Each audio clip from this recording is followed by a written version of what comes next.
Can trauma become a way to belong? I think sometimes the answer is yes. I think sometimes pain becomes a place where we finally feel understood. If you've spent years feeling dismissed, ignored, blamed, or emotionally alone, finding people who understand your experience can feel life-saving. The problem is that healing and belonging aren't always the same thing. Sometimes we're processing our pain, sometimes we're building our identity around it, and sometimes it's hard to tell the difference. Today, I want to talk about that line, the line between healing and ruminating, between accountability and resentment, between carrying your own story and living inside of it. Because I know how easy it is to get stuck there. I spent years revisiting the same wound, researching for understanding, validation, and answers. While some of that was necessary for my healing, eventually I had to ask myself a difficult question. Who am I if my pain is no longer the thing that introduces me to the world? Hi, it's me, Kimberly. Before we go any further, quick note.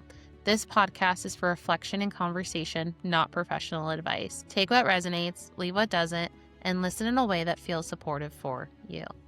I know I'm personally been guilty of ruminating over my own trauma, reliving the same pain, the same story, the same belief. I can understand why people get stuck there. When pain isn't acknowledged, when emotions are dismissed, or when vulnerabilities is met with shame, our minds naturally keep returning to it. We search for understanding, for certainty, for validation that what happened to us mattered. Sometimes we hold onto the story because it's the only thing that ever made our pain feel visible. I think a lot of us were taught to disconnect from ourselves in order to survive.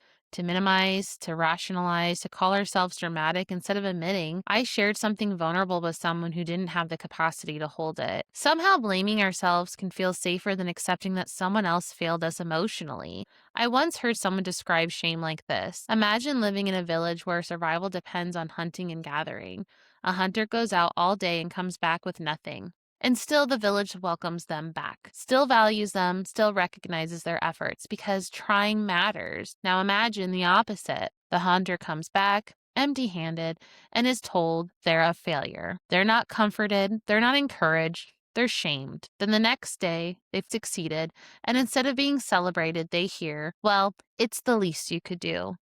Over time, what happens to that person? What happens when love, safety, and belonging feels conditional? Most people want community. Most people want to feel valid. Most people want their efforts to be acknowledged. Most people want some kind of emotional safety or certainty in their lives. What happens when your sense of worth becomes completely dependent on what other people think of you? What happens when the people you turn to during moments of struggles aren't emotionally safe? Or worse, what happens when they were never safe to begin with? There's something deeply destabilizing about constantly being told, just do better, just communicate, just try harder, only to finally do those things and still be told you did it wrong. No clear explanation, no guidance, no emotional consistency, just constantly shifting expectations that make you feel like you're always failing some invisible test. And after a while, you stop trusting yourself. You start overanalyzing everything, every reaction, every tone shift, and every mistake. You become hyper aware of other people's emotions while losing connection to your own. Because when acceptance feels unpredictable, your nervous system starts treating belonging like something you have to earn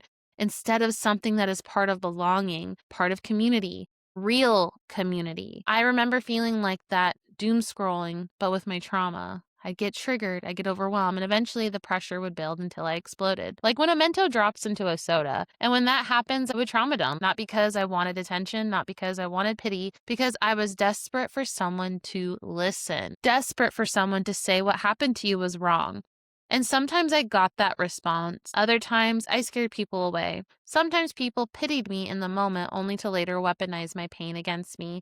And then there were the rare, precious people, the ones who had emotional capacity to sit with me in it, not fix it, not silence me, gave me kindness while showing me what I could have done better. They let me process it without shoving my face in it. They let me be difficult sometimes without treating me like I was a burden.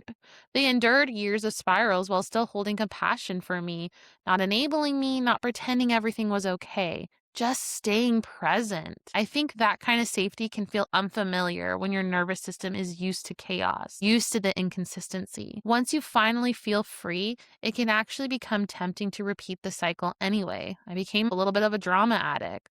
Didn't understand what calm, routine, safety felt like. My nervous system was accustomed to pain. It was hypervigilant. And honestly, I was filled with a lot of resentment because there was certainty in the chaos to a degree. And in a sense, the chaos was my order. It felt easier to stay angry at people who hurt me than to accept that holding on to that anger was slowly poisoning me and expecting them to get it. I thought staying angry would somehow bring justice. How could it? I thought maybe they'd see my anger. They did see my anger, and that's all they ever see. They didn't see the pain. They didn't see the harm they caused. And because I was angry, they didn't care because it wasn't Instagram presentable. The people who hurt me weren't reflecting. They weren't questioning themselves. Many of them probably don't even care. You can hear how people talk about you by the phrases they use. Overreacting, too sensitive, using buzzwords, that never happened. I guess I'm just the worst person ever. They're always making themselves the victim. They're such a narcissist. You need to let it go. I already apologize. What more do you want? You're remembering it wrong. That's just how I am. People often tell on themselves. They tell you who they are. They tell you what they care about. They tell you sometimes not even just who they are, but where they're coming from. Are they coming from a place of their pain, or are they coming from a place of wanting connection? And I'm guilty of this too. It's often not only the words themselves that are causing the problem. It's the lack of curiosity behind them, the lack of accountability, the lack of genuine desire to understand how their actions impact someone else. And I think it's because when you start feeling like things are an obligation, not choices that you've made, parentinghood can look like that too. It can look like your kids are being needy when in actuality, your kids are just expressing age appropriate needs. Or if they're not, they're showing that they were stunted in their development and not allowed to develop. One of the things that I've been reflecting on is maybe teenagers aren't actually as bad as people in society has made them out to be. Maybe when they were in those terrible twos or three-nager season in life, they were never allowed to be upset about stuff. Because when looking back in my own life and watching my kids develop, it is incredibly frustrating when you are learning how to articulate yourself as a 3-year-old and not be able to express yourself, or you really want that toy. So we treat these children, they're disrespectful when in reality, they're expressing a genuine need. We have power over people and we don't think about it. Sometimes with our own trauma, we can repeat the cycle. Sometimes you're doing the same thing your own parent did to you. It just looks different because people causing harm are usually the ones holding more power in the relationship. Parent over child, older siblings over the younger ones, a husband over the wife, a teacher over a student, a boss over an employee, a socially acceptable group over a marginalized one. Those people sometimes wonder why connection starts disappearing, why their children stop visiting, why their partners emotionally withdraw, why younger siblings avoid the older ones, why people at the bottom of the dynamic stop wanting to be the bigger person. Because responsibility was never equal. The power was never equal. And people who truly understand this are actively trying to empower others. They're usually the ones that aren't lonely. They recognize the power imbalances. They notice who has less safety, less of a voice, less social protection, less ability to leave. They understand what powerlessness feels like. And because of that, they don't want to recreate it in others. They uplift children, women, disabled people, the poor, the widows, the orphans, the marginalized communities, people who are grieving, people who are struggling, people who have less social or emotional power in situations, people who understand what it means the meek will inherit the earth. Because only then, when we care about those who are struggling, who feel powerless, is when society does get better. Not because the groups are incapable of harm. We know this, Any human can cause harm. Rather, statistically and structurally, power is not distributed equally. I think healing requires us to be honest when reflecting on both sides of that truth, not just watching all these criminal documentaries and seeing, ooh, who's the bad guy, who's the good guy. Maybe the real question is not even what made them do it. They were always capable of it. Anyone who has power over someone else, we can always squash the ant. How many of us are going around, though, trying to kill ants on purpose? I think that's a better question to really reflect on. Because that's how cycles continue, not just where we were powerless, instead where we hold power and we don't acknowledge it. I think that's why trauma and cycles continue. A child grows up abused and later mistreats their own children. A son grows into a man who harms his partner because pain taught him control instead of emotional safety.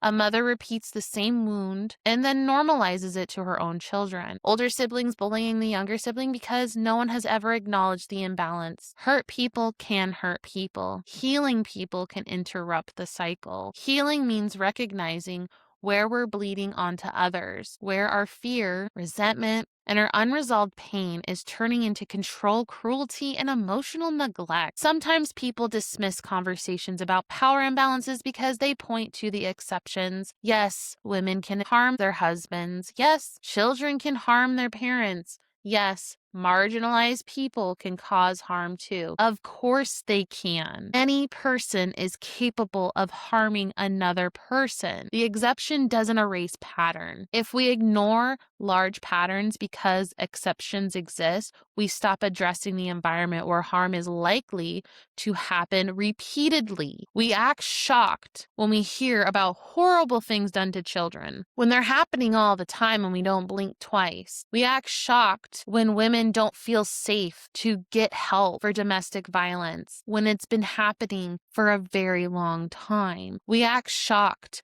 when people snap and hurt each other because they were never protected. Their own parents were bullying them, their own siblings were bullying them, and then they go to school. Where's the break? Real healing isn't about reversing who gets to hold power. It's about creating relationships, families, and communities where power isn't used to dominate people in the first place. We have to know what harm looks like. The Brothers Grimm fairy tale made that very clear. They gave us language for abuse. They gave us stories. They gave us examples. Buzzwords, as we call them, gave us exact definitions for what is happening in certain dynamics, what behavior is happening. And if we want to create a better place, that's where children are protected. Women feel safe and capable. Vulnerable people feel that they have support. Accountability exists without dehumanization. Consequences are focused on rehabilitation when possible instead of simply repeating cycles of harm. If we never reflect on how power works, personally, socially, emotionally, then people continue finding ways to gain control by suppressing someone else. And this is why cycles repeat. How do we even stop it? How? I think part of it is start to being honest about what hurts us, even before we have the language to describe it, about where we still are carrying resentment, and acknowledging that why do we need to keep carrying it? Where do we hold power now? The ways fear can make us justify causing pain to others. Healing asks us to face uncomfortable truths, to hold people accountable when evidence supports harm, to listen carefully, to stay curious, to avoid things turning pain into permission to dehumanize others. You're allowed to stick up for yourself. You're allowed to defend yourself. I think the best advice that I got in the process of how do we navigate being true to who we are and still stick up for ourselves, because we're allowed to say no. We're allowed to say, I will not sign up for this. You're allowed to hang up the phone. You're allowed to not return the text. You're allowed to block people who have done harm. Sometimes we create excuses, but really we always had the reason why we needed to take a space and walk away. To hold people accountable, the goal should be making sure we stop passing it forward. And I think that's really what it means to do better. We have to be aligned with who we are. We have to put ourselves into check. And I've seen people recognize injustice in their own lives and genuinely try to empower others because of it. I don't think that's entirely wrong. Patterns do exist. Power imbalances exist. Cycle of abuse exists. Statistically, people often are identifying real and repeated dynamics of harm. I also think there is a place where we can miss the mark. While patterns are real, people are still individuals. Not every conflict is narcissism. Not every misunderstanding is abuse. And not every harmful interaction comes from a malice intent. Sometimes people are operating from beliefs they were conditioned into and are struggling to unravel that. Sometimes people genuinely lack emotional awareness, seen, not heard. I'll beat you if you disrespect me. People who had to endure a lot of that, I'm not surprised of their lack of emotional awareness. That genuinely comes from a place of, that must have been very painful growing up in those situations, to have a reactive or caregiver. That must have been hard. Sometimes people truly do not understand the impact they're having because of it too. This is where I resonate. If you never hold space for yourself and your own feelings when you have been harmed and it was so normalized, how are you going to reflect and see that it hurts other people? I think that's where the line is between self-abandonment and becoming judge, jury, and executioner. You don't have to be the judge, the jury, and the executioner. You're really trying to become aligned with yourself is what I've discovered in healing. You're trying to learn how to live again. Why do you need a witch hunt to validate your pain? Punishment is not accountability. Condemning people is not problem solving. I've had to ask myself those questions too. My healing journey started because brave people were willing to tell their stories and they didn't need a villain. I wanted to heal. I wanted to figure out, how do I get there? When people can't fully relate, but they can hold space for you to process it, that should matter. It does get scary if you feel exposed, and maybe a lot of us reject feeling seen because if my own family can't do that for me, what do you mean a random stranger I met on a Tuesday can love and accept me in the way my family could never do? I've seen this pattern with people who are 5, 10, 20, 40 years later, holding on to the same pain and wound, reliving it, searching for villains, and unable to move forward. For me, I had to ask myself, what do I want for my life? What do I want to become?